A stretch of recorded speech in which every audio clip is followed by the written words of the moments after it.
guys. First, I want to introduce myself. By the way, I am Grace Lara Alangkas from Bachelor of Secondary Education, major in English. For today's video, I'm going to share the knowledge and opinion that I have learned from the lesson, and also I'm going to explain how these theories apply to teaching and learning situations. So first, the knowledge and opinion that I have learned from the lesson about the theory of segment. The theory of segment invalid psychoanalytic theory points out that judging as foolish.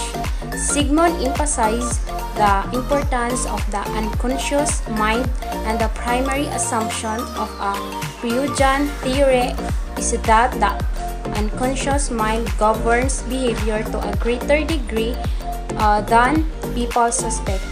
And that the goal of psychoanalysis is to make the unconscious conscious.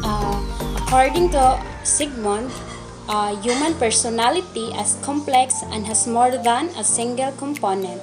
In his famous psychoanalytic theory, Sigmund states that personality is composed of three elements known as the ID, the ego, and last the superego. And the second is Jean Piaget. Jean Piaget's theory of cognitive development suggests that children move through four different stages of mental development. His theory focuses not only on understanding how children acquire knowledge, but also on understanding the nature of intelligence. Essentially, Piaget believed that humans create their own understanding of the world. In theological terms, he was a psychological constructivist, believing that learning is caused by the blend of two processes, assimilation and accommodation. So the third is Lawrence Kohlberg. Lawrence Kohlberg theory has been criticized for its cultural and gendered bias toward white upperclassmen and boys. It is also fails to account for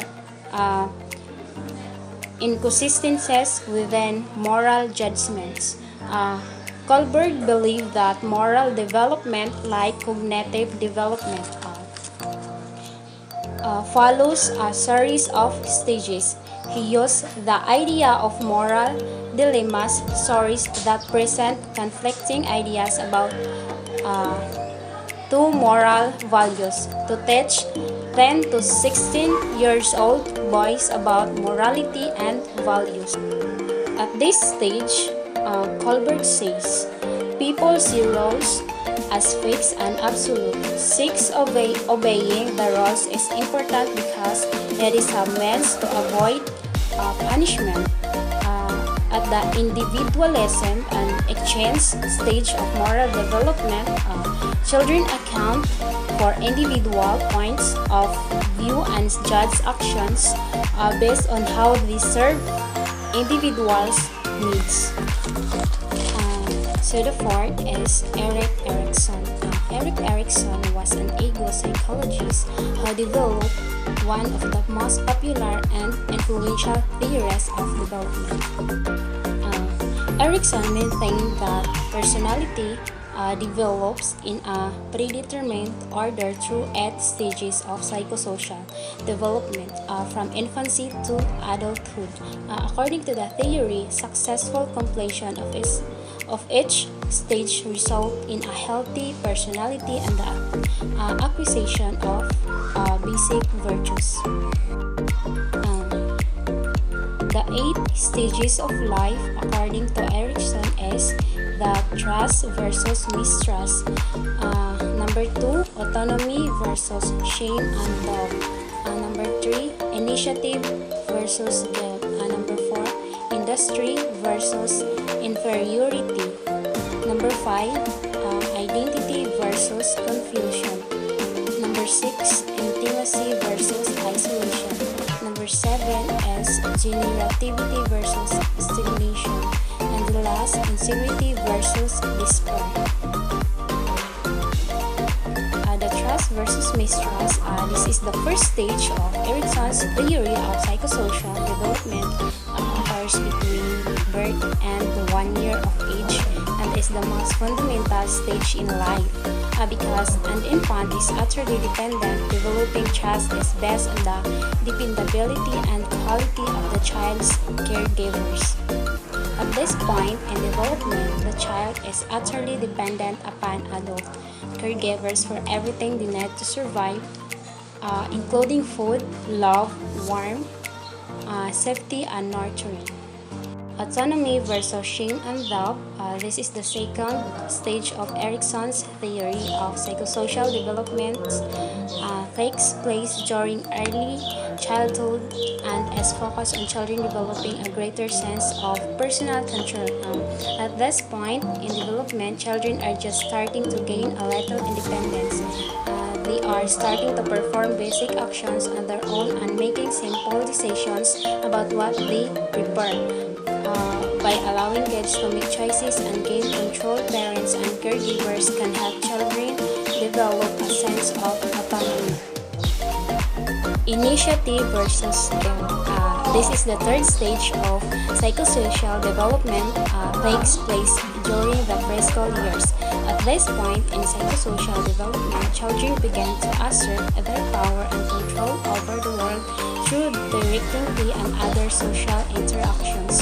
So, children who are successful at this stage feel capable and able to lead others. Those who fail to acquire these skills are left with a sense of guilt, self-doubt, and lack of initiative. Industry versus inferiority. This is the fourth psychosocial stage. Takes place during the early school years from approximately ages 5 to 11. So through social interactions, children began to develop a sense of pride in their accomplishments and abilities. The identity versus confusion. This is the fifth psychosocial stage. Takes place during the often turbulent teenage years. This stage plays an essential role in developing a sense of personal identity which will continue to influence behavior and development for the rest of a person's life. Teens need to develop a sense of self and personal identity. So what is identity? So when psychologists talk about identity, they are referring to all of the beliefs, ideals, and values that help shape and guide a person's behavior. Completing this stage successfully leads to fidelity, which Erickson described as an ability to live by society's standards and expectations. While Erickson believed that each stage of psychosocial development was important, he placed a particular emphasis on the development of ego identity. Ego identity is the conscious sense of self that we develop through social interaction and becomes a central focus during the identity versus confusion stage of psychosocial development. So the number 6 psychosocial stage is the intimacy versus isolation. Young adults need to form intimate, loving relationships with other people. Success leads to strong relationships, while failure results in loneliness and isolation. This stage covers the period of early adulthood when people are exploring personal relationships. So Erickson believed it was vital that people develop close, committed relationships with other people. So those who are successful at this stage will form relationships that are enduring and secure. So the number 7 is the generativity versus stagnation. Adults need to create or nurture things that will outlast them, often by having children or creating a positive change that benefits other people. Success leads to feelings of usefulness and accomplishment, while failure results in shallow involvement in the world. During adulthood, we continue to build our lives, focusing on our career and family. Those who are successful during this phase will feel that they are contributing to the world by being active in their home and community. Those who fail to attain this skill will feel unproductive and uninvolved in the world. So this is the final psychosocial stage, which is the integrity versus despair. This is during old age and is focused on reflecting back on life. At this point in development, people look back on the events of their lives and determine if they are happy with the life that they live or if they regret the things they did or didn't do. Erickson's theory differed from many others because it addressed development throughout the entire lifespan, including old age. The fifth is Vygotsky. Vygotsky cognitive development theory postulates that social interaction is fundamental to cognitive development. Vygotsky theory is comprised of concepts such as culture-specific tools, language and thought interdependence, and the tone of proximal development. Vygotsky sought to understand how people learn in a social environment and created a unique theory on social learning. He determined that teachers have the ability to control many factors in an educational setting, including tasks, behaviors, and responses. Vygotsky theory was an attempt to explain consciousness as the end product of socialization. So, for example, in the learning of language, our first utterances with birds or adults are for the purpose of communications. But once mastered, they become internalized and allow inner speech. And the last is Yuri Bufin-Brenner's. Bufin-Brenner's theory defines complex layers of environment, each having an effect on a child's development.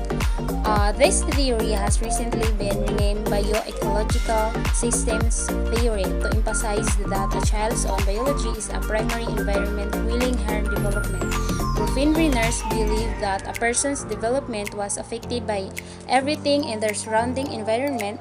He divided the person's environment into 5 different levels: the microsystem, the mesosystem, the exosystem, the macrosystem, and the last is the chronosystem.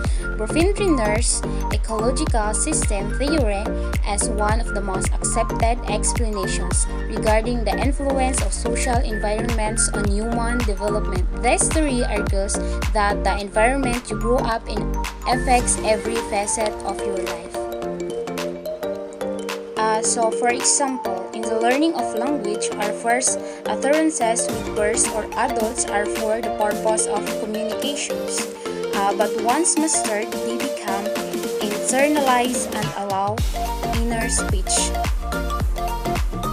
Theories provide a basis to understand how people learn and a way to explain, describe, analyze, and predict learning. In that sense, a theory helps us make more informed decisions around the design, development, and delivery of learning. Peace.